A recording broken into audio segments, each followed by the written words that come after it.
अपने वन गमन के दौरान जिस वन में युधिष्ठिर आदि सो रहे थे, उससे थोड़ी ही दूर पर एक साल वृक्ष था। उस पर हिडिंबासुर बैठा हुआ था। वह बड़ा क्रूर, पराक्रमी एवं मांसभक्षी था। उसके शरीर का रंग एकदम काला, आंखें पीली और आकृति बड़ी भयानक थी। दाढ़ी मूछ और सिर के बाल लाल लाल थे तथा बड़ी बड़ी डाढ़ों के कारण उसका मुख अत्यंत भीषण था। नमस्कार, भक्ति कथा और कहानी में आपका स्वागत है। उस समय उसे भूख लगी थी। मनुष्य की गंध पाकर उसने पांडवों की ओर देखा और फिर अपनी बहन हिडिंबा से कहा, बहन, आज बहुत दिनों के बाद मुझे अपना प्रिय मनुष्य मांस मिलने का सुयोग दिखता है। जीभ पर बार बार पानी आ रहा है। आज मैं अपनी डाढ़ें इनके शरीर में डुबा दूंगा और ताज़ा ताज़ा गर्म खून पीऊंगा। तुम इन मनुष्यों को मार कर मेरे पास ले आओ, तब हम दोनों इन्हें खाएंगे और ताली बजा बजा कर नाचेंगे। अपने भाई की आज्ञा मानकर वह राक्षसी बहुत जल्दी जल्दी पांडवों के पास पहुंची। उसने जाकर देखा कि कुंती और युधिष्ठिर आदि तो सो रहे हैं, लेकिन महाबली भीमसेन जग रहे हैं। भीमसेन के विशाल शरीर और परम सुंदर रूप को देखकर हिडिंबा का मन बदल गया और वह सोचने लगी, इनका वर्ण श्याम है, बाहें लंबी हैं, सिंह के समान कंधे हैं, शंख की तरह गर्दन और कमल से सुकुमार नेत्र हैं। रोम रोम से छवि छिटक रही है। अवश्य ही ये मेरे पति होने के योग्य हैं। मैं अपने भाई की क्रूरतापूर्ण बात नहीं मानूंगी, क्योंकि भ्रातृ प्रेम से बढ़कर पति प्रेम है।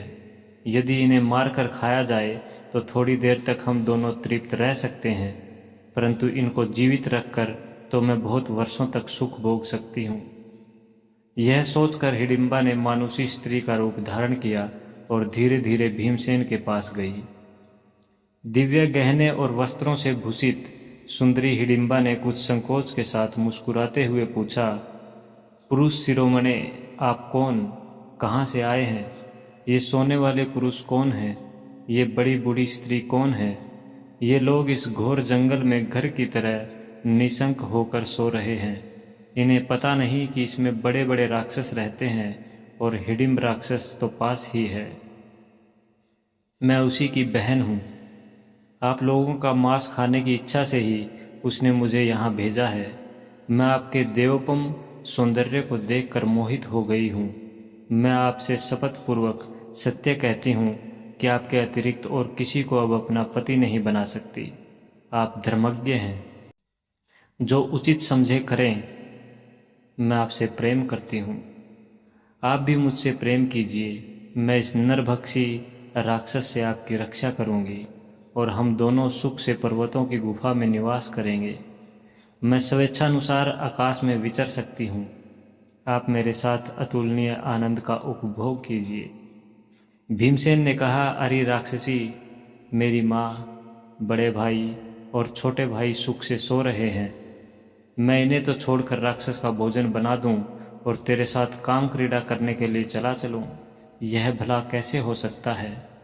हिडिंबा ने कहा, आप जैसे प्रसन्न होंगे मैं वही करूँगी। आप इन लोगों को जगा दीजिए, मैं राक्षस से बचा लूँगी। भीमसेन बोले, वाह वाह, यह खूब रही। मैं अपने सुख से सोए हुए भाइयों को और माँ को दुरात्मा राक्षस के भय से जगा दूं? जगत का कोई भी मनुष्य, राक्षस अथवा गंधर्व मेरे सामने ठहर नहीं सकता। सुंदरी, तुम जाओ या रहो, मुझे इसकी कोई परवाह नहीं है। उधर राक्षस राज हिडिंब ने सोचा कि मेरी बहन को गए हुए बहुत देर हो गई, इसलिए उस वृक्ष से उतरकर वह पांडवों की ओर चला। उस भयंकर राक्षस को आते देखकर हिडिंबा ने भीमसेन से कहा, देखिए देखिए, वह नरभक्षी राक्षस क्रोधित होकर इधर आ रहा है। आप मेरी बात मानिए, मैं स्वेच्छानुसार चल सकती हूँ। मुझ में राक्षस बल भी है। मैं आपको और इन सब को लेकर आकाश मार्ग से उड़ चलूँगी। भीमसेन बोले, सुंदरी, तू डर मत। मेरे रहते कोई राक्षस इनका बाल बांका नहीं कर सकता। मैं तेरे सामने उसे मार डालूंगा। देख मेरी यह बाँह और मेरी यह जांग। यह क्या, कोई भी राक्षस इनसे पीस जाएगा। मुझे मनुष्य समझकर तू मेरा तिरस्कार न कर। इस तरह की बातें हो ही रही थी कि उन्हें सुनता हुआ हिडिंब वहां आ पहुंचा। उसने देखा कि मेरी बहन तो मनुष्य का सा सुंदर रूप धारण करके खूब बन-ठन और सज धज कर भीमसेन को पति बनाना चाहती है। वह क्रोध से तिलमिला उठा और बड़ी बड़ी आंखें फाड़ कर कहने लगा, अरे हिडिंबा, मैं इनका मांस खाना चाहता हूँ और तू इसमें विघ्न डाल रही है। धिक्कार है, तूने हमारे कुल में कलंक लगा दिया। जिनके सहारे तूने ऐसी हिम्मत की है, देख मैं तेरे सहित उन्हें अभी मार डालता हूँ। यह कहकर हिडिंब दांत पीसता हुआ अपनी बहन और पांडवों की ओर झपटा। भीमसेन ने उसे आक्रमण करते देखकर डांटते हुए कहा, ठहर जा मूर्ख, तू इन सोते हुए भाइयों को क्यों जगाना चाहता है? तेरी बहन ने ही ऐसा क्या अपराध कर दिया है? हिम्मत हो तो मेरे सामने आ, तेरे लिए मैं अकेला ही काफ़ी हूँ। तू स्त्री पर हाथ न उठा। भीमसेन ने बलपूर्वक हंसते हुए उसका हाथ पकड़ लिया और वे उसको वहाँ से बहुत दूर घसीट ले गए। इसी प्रकार एक दूसरे को कसकते मसकते तनिक और दूर चले गए और वृक्ष उखाड़ उखाड़ कर पारजते हुए लड़ने लगे।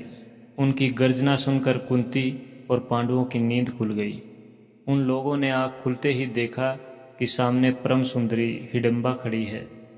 उसके रूप सौंदर्य से विस्मित होकर कुंती ने बड़ी मिठास के साथ धीरे धीरे कहा, सुंदरी, तुम कौन हो? यहाँ किस लिए और कहाँ से आई हो? हिडिंबा ने कहा, यह जो काला काला घोर जंगल है, वही मेरा और मेरे भाई हिडिंब का वास स्थान है।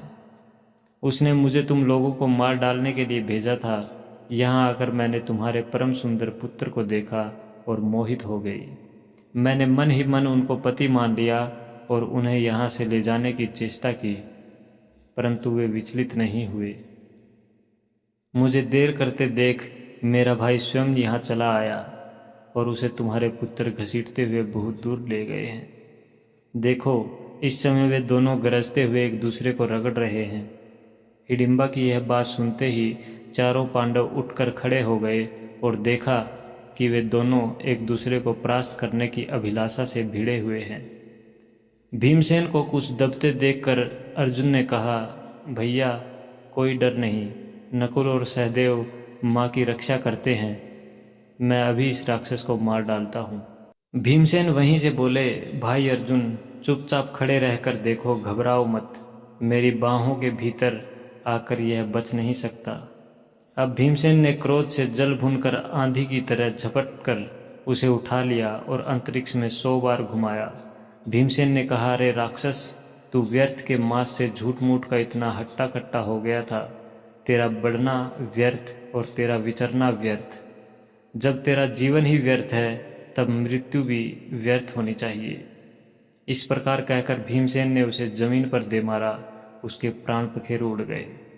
अर्जुन ने भीमसेन का सत्कार करते कहा, भाई जी, यहाँ से वारणावत नगर कुछ बहुत दूर नहीं है।